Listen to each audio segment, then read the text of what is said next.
আপনি কি পাসওয়ার্ড ভুলে গিয়েছেন? মোবাইলের মধ্যে যেসব অ্যাপগুলো আছে তার পাসওয়ার্ড কি ভুলে গিয়েছেন? চিন্তা করার দরকার নেই, মেয়ে হও না। চলুন সুন্দরভাবে বুঝিয়ে দিচ্ছি কিভাবে আপনার ভুলে যাওয়া পাসওয়ার্ড রিকভার করা যায়। বেশি বড় ভিডিও নয়, একদম ছোট ভিডিও, দেখে নিন। প্রথমে মোবাইলের সেটিংয়ে যাবেন। সেটিংয়ে গেলেন, সেটিংয়ে যাওয়ার পর এই নিচে চলে আসবেন। এখানে প্রাইভেসি লেখা আছে, এখানে ক্লিক করবেন। তারপর নিচে আসবেন।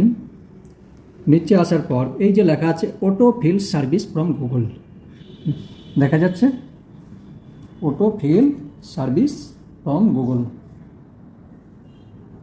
এখানে ক্লিক করবেন। তারপর এখানে গুগল পাসওয়ার্ড ম্যানেজার, এটা ক্লিক করবেন। ক্লিক করলে যত আপনার পাসওয়ার্ডওয়ালা অ্যাপ আছে সম্পূর্ণ এখানে শো করবে। মোবাইলের মধ্যে যত অ্যাপ আছে সেগুলো নয়, সম্পূর্ণ শো করবে না, যেটা পাসওয়ার্ড আছে সেইগুলোই শো করবে। তো যেটার পাসওয়ার্ড আপনার মনে নেই সেইটাই ক্লিক করবেন। ধরেন আমি একটা দেখাচ্ছি, পাসওয়ার্ড তো দেখানো উচিত নয়, তবু আমি বোঝাবার জন্যে দেখাচ্ছি। বেশ, এখানে অ্যামাজনে গেলাম, অ্যামাজন। তারপর এখানে নিজের যে পাসওয়ার্ড, যে মোবাইলের পাসওয়ার্ড সেইটা খুলে নিতে হবে। মোবাইলের মধ্যে স্ক্রিনের মধ্যে লক করার জন্য যেটা, সেইটা। এবার এখানে আমার পাসওয়ার্ডটা লেখা আছে, ঠিক আছে? এই যে পাসওয়ার্ডটা লেখা আছে, পাসওয়ার্ড তো দেখাবো না, ঠিক আছে? পাসওয়ার্ড দেখানো ঠিক নয়। তো এইভাবে এবার এটাকে আমি এডিট করতে পারি, ডিলিট করতে পারি, কত সুন্দরভাবে। তো সুবিধা নয়, একদম খুব সুবিধা। আশা করি বোঝা গিয়েছে। সম্পূর্ণ তো দেখলেন, কি মনে হলো? আর কখনো পাসওয়ার্ড লিখে রাখার দরকার নেই। এবার ওইভাবেই আপনি রিকভার করতে পারেন, কিন্তু পাসওয়ার্ড খাতার মধ্যে লিখে, ডায়েরির মধ্যে লিখে রাখা উচিত, ঠিক আছে? কত আর শেখাবো বলেন ফ্রিতে? সব কিছুই তো ফ্রিতে শেখাচ্ছি। আর একটা বিষয় আপনাদের সঙ্গে আমি আলোচনা করছি, কেউ যদি বলে আমি চ্যানেল বিক্রয় করতে চাই, ইচ্ছুক আছেন কেনার জন্য, কখনো কিনবেন না, ঠিক আছে? ওই ব্যক্তি চ্যানেল থেকে কোনো ইনকাম করতে পারছেন না, তার জন্য আপনাকে বিক্রয় করতে চান, আপনি কখনোই ওই চ্যানেল ক্রয় করবেন না, ঠিক আছে? আর আপনার চ্যানেলের মধ্যে সেটিং কি কি অন করতে হবে সেটা ইউটিউব নিজে অন করে রেখেছে। কেউ যদি বলে এই সব চ্যানেলে এই সবগুলো অন করে রাখেন, করবেন না। আমি কিছু কিছু ভিডিও দেখে খুব খুব হাসি, যে মানুষ এতখানি মিথ্যা কথা বলতে পারে শুধু 2 টাকা ইনকাম করার জন্যে। কিন্তু সে তাদের ব্যক্তিগত বিচার, বেশি মিথ্যা কথা বলা উচিত নয়। এমনিতেই ইউটিউবের মধ্যে সবাই মিথ্যা কথা বলে, আমিও শিখে গিয়েছি, কিন্তু চেষ্টা করি মিথ্যা বলবো না, তবু হয়ে যায়, ঠিক আছে? ক্ষমা করবেন।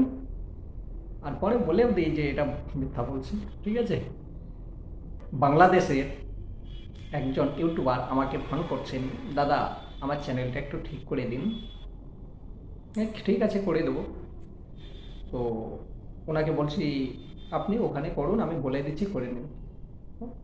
তো এরকম ইউটিউবার না জানে পাসওয়ার্ড, না জানে ইমেল আইডি, কোনো কিছুই বুঝে না, তাহলে সে ইউটিউব চালাবে কী করে? তো অন্যজনকে কাউকে বলেছে যে আমার ইউটিউব চ্যানেলটা একটু ঠিক করে দেবেন, তো সে বলেছে 5,000 টাকা দেবো। 5,000, ঠিক আছে? আমি বললাম কোনো টাকা পয়সা দেওয়ার দরকার নেই, আমি এখান থেকে বলছি আপনি এইভাবে এইভাবে সব করুন, করে দিচ্ছি। তো স্ক্রিন শেয়ার করলেই সম্পূর্ণ সব কিছু করা যায়। আর কাউকে কখনো নিজের চ্যানেলের পাসওয়ার্ড দেবেন না যতক্ষণ আপনার সম্পূর্ণ মানে তাকে ভরসা না হয়। আমাকেও যে ভরসা করবেন না, করবেন না, কি আপনাদের সঙ্গে আমার পরিচয় কী? শুধুমাত্র ইউটিউবের মধ্যে হতে পারে আমি মিষ্টি মিষ্টি কথা বলে আপনাদের চ্যানেলের মধ্যেও কিছু ক্ষতি করতে পারি, কিন্তু আমি করি না, ঠিক আছে? ক্ষতি করলে অনেক কিছুই করা যায়, কিন্তু কি করে কি করবো বলেন, আমি করি না। হ্যাঁ, কিন্তু কাউকে কখনো পাসওয়ার্ড দেবেন না, পাসওয়ার্ড, ইমেল আইডি এগুলো দেবেন না। আমার কাছে অনেক চ্যানেলই এসেছিলেন যে আমাকে এটা ঠিক করে দিন, আমি করেও দিয়েছি, তাদের পাসওয়ার্ডও নিয়েছি। সম্পূর্ণ ঠিক করার পর তাদেরকে বলেছি যে আপনি পাসওয়ার্ডটা চেঞ্জ করে নেবেন, তার কারণ আমি জানি। আর জানলে আমি যখনই এখানে ক্লিক করব 2 স্টেপ ভেরিফিকেশন হবে, তবু অনেক কিছু করতে পারা যায়, ঠিক আছে? তার জন্যে কাউকে দেবেন না। আমি ওনাকে বলেছি যদি করে থাকে ঠিক আছে, আর যদি না করে থাকেন আপনি চিন্তা করবেন না, আমি আপনাদের ক্ষতি করব না, ঠিক আছে? আর কোনো সময় কেউ যদি ক্ষতি করে আমার কাছে চলে আসবেন, আমি বুঝিয়ে দেবো কী বিষয় হয়েছে। আমি করি না। আমার ওইসব পছন্দ নয়।